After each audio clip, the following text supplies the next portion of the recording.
You know, the founders were very clear on this. This was one of the reasons there was a constitutional convention, because they had to run away inflation. The continental currency was destroyed.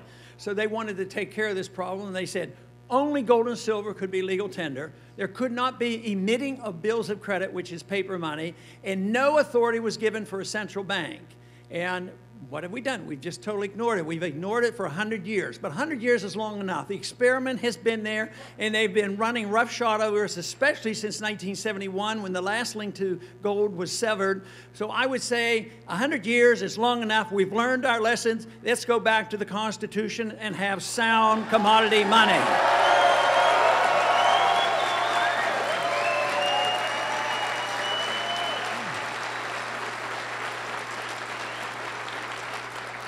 There's quite a few reasons why we should have that. Constitutionally is obviously a very good reason. Another is economically. The Federal Reserve System is responsible for the business cycle. They inflate the currency, they distort the currency, they create the bubbles, which serves of special interest, and then when the bubbles burst, guess what? They go and bail out the people who are suffering from the bubbles being burst. So it also is a moral issue, because if you or I counterfeited the currency, we'd all go to jail. But we allow our government through the Federal Reserve to counterfeit the money. That's what they're doing. They're debasing the currency. They're destroying the value of the money. So there's the moral issue. But one other issue and reason why it's so dangerous to have a monetary system like this is it allows governments to grow in a seductive manner. If we had a government that always paid its bill, and something Jefferson argued with, he didn't want, not only did he not want to print the money, he didn't want to borrow the money either. But think of what it would be like if we had to pay the bills as we went along. The American people would rebel. Because they would, you know, just realize how much this is costing and how much harm they are doing. So I one time thought if I could get a bill passed to solve that problem, this would be very beneficial. So my suggestion, with a bit of tongue-in-cheek, was let's get rid of the withholding tax. Let's make everybody write a check to the U.S. government every month, and boy, we'd have our revolution.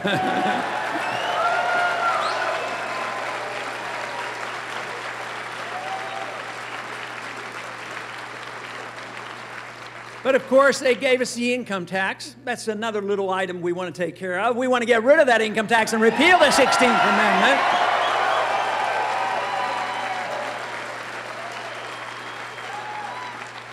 But we embarked 100 years ago into the welfare warfare state, and since they knew direct taxation to pay the bills wouldn't be very popular, then they started borrowing money to a large degree, and then of course inventing the Federal Reserve so they could just print the money.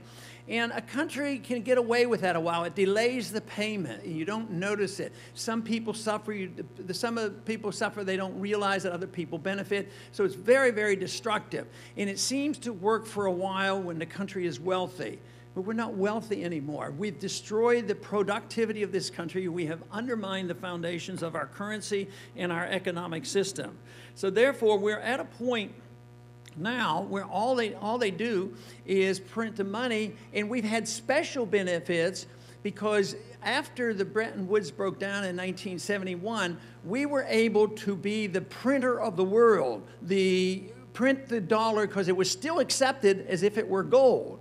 And that was an illusion. It's been an illusion, but the illusion is coming to an end because it will be rejected. Economic law, moral law demands that this will be rejected, and we're in the middle of this.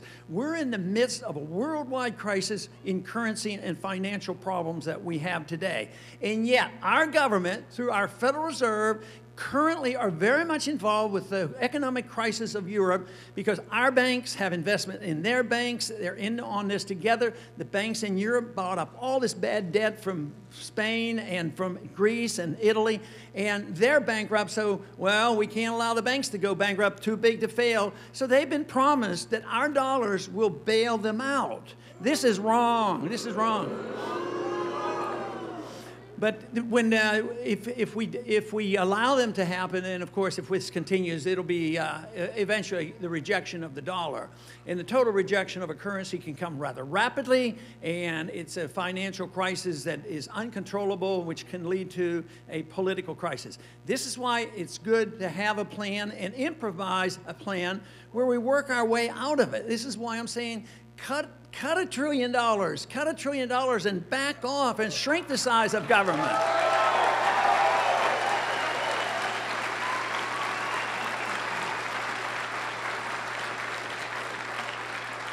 But we already see, you know, Greece just the other day accepted a plan for the 15th time on what to do. And of course, it was to cut down back on some of the jobs and some of the welfare.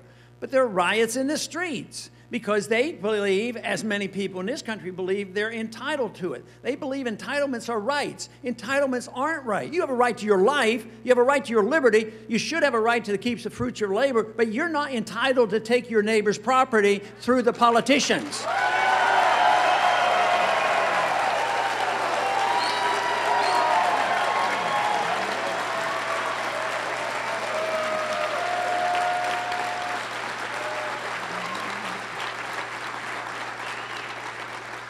But because we allowed government to grow in this seductive manner, borrowing and printing money, when government gets bigger, it only gets bigger by shrinking our liberties. And now we're in a crisis period because our personal liberties are under systematic attack. These last 10 years have been very devastating, even to the point now recent law actually has repealed some of the provisions of the Magna Carta. You know, that's a few years old, and yet we're repealing that, like allowing the military to arrest American citizens and held without a trial indefinitely.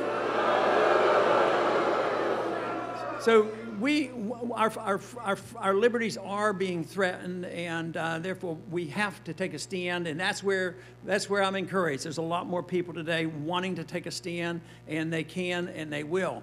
But we have to realize that we need to understand what the principles of liberty is all about. I believe we have to know that governments can't give us our liberty. The most they can do is to protect our liberties. But our liberties, our life and our liberties come from our Creator, or in a natural way. It's a gift given to us, and we should own our lives, and we should own the fruits of our labor. But if we assume the government's doing it, it won't work.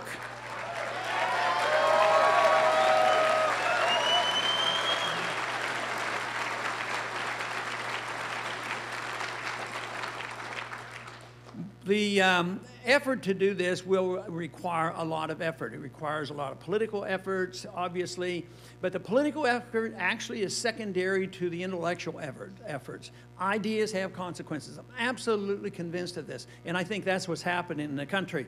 People are coming to the obvious conclusion and the correct conclusion that the age of Keynesianism and inflationism and deficit financing, the age is over. We have to live up and be honest with ourselves.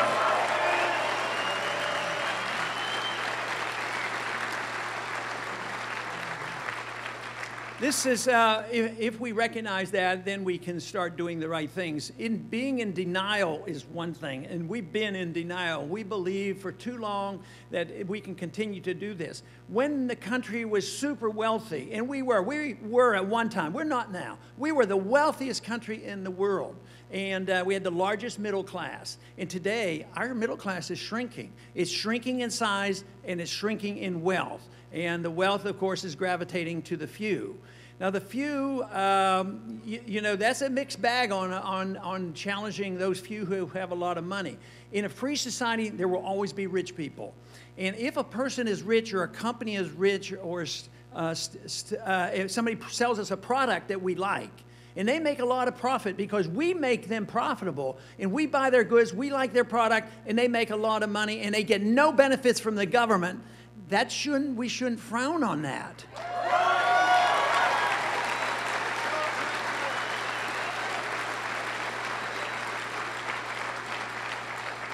But if a company gets very, very big because they get special deals and contracts and they're part of the military-industrial complex because they're part of the banking system and they get bailed out by the government, that's a different story. We should deny them the special benefits and deny them the bailouts.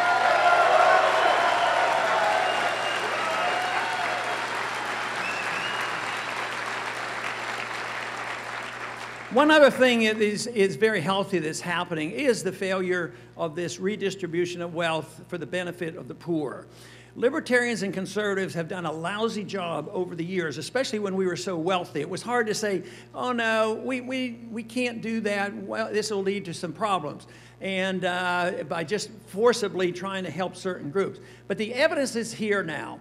You know, governments have nothing, they produce nothing, they only can steal from one group and give to another. So there is no such thing as free medical care. There's no such thing as free education. There's no such thing as free housing.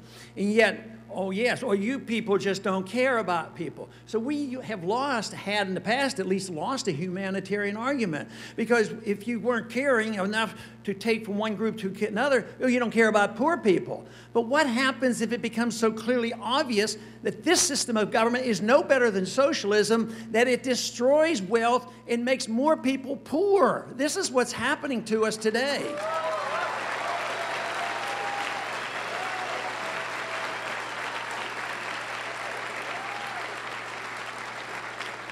And there's nothing clearer than the housing bubble that we had. The housing program was set up, easy credit, affirmative action programs, Community Reinvestment Act, tell banks what they had to do, make sure poor people had their houses.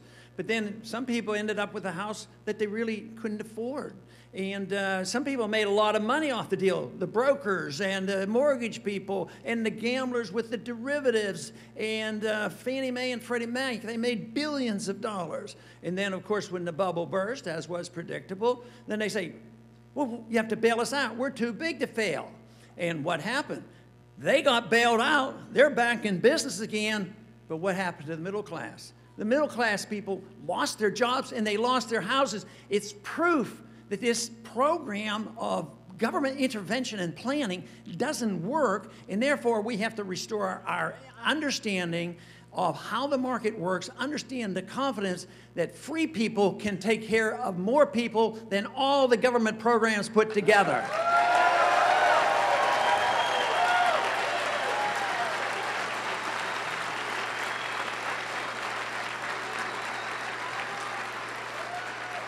Governments will never be perfect, and the closer the government is to our home, the better it is. And right now, we fight and try to keep the federal government smaller and keep more government locally. But we also have to be very much aware of international government that's coming. There is so much of that. They're talking about another, a substitute for the current monetary system, a new currency under the United Nations and the IMF. And of course, I see our national security hindered by belonging to those groups. That's never helped by belonging to the United Nations and going to war under a UN resolution or under NATO, not even conferring with the Congress is the way they do this. So local government is really what we want, and that's what the founders gave us. They gave us a republic. They wanted the states to be as independent as possible. Does that mean the states would run things perfectly? No, but it would be a lot easier changing one state than when you have to change, you know, the whole country at one time or the whole world at one time. But once we have accepted this notion that it's okay for this because government's always going to help us, and we let this money gravitate to Washington, whether it's income taxes and user fees and highway fees and everything else. The money goes to Washington, but it never gets distributed fairly. The bureaucrats get control of it. It's a political system. And then when they finally send some of our money back to us, guess what you get? A ton of regulations. You're not even able to spend your own money again. It isn't your own money because we sacrifice the independence of the states by allowing our governments to do this. And the same way with individuals. If we think that we can benefit from a government medical program oh yeah, you'll give up for that. And then they're going to argue over mandatory health programs on whether the insurance company must give birth control pills or not give birth control. That is so far removed from what a free society is all about. In a free society, you wouldn't have those kind of silly debates, you know, about who's going to distribute birth control pills.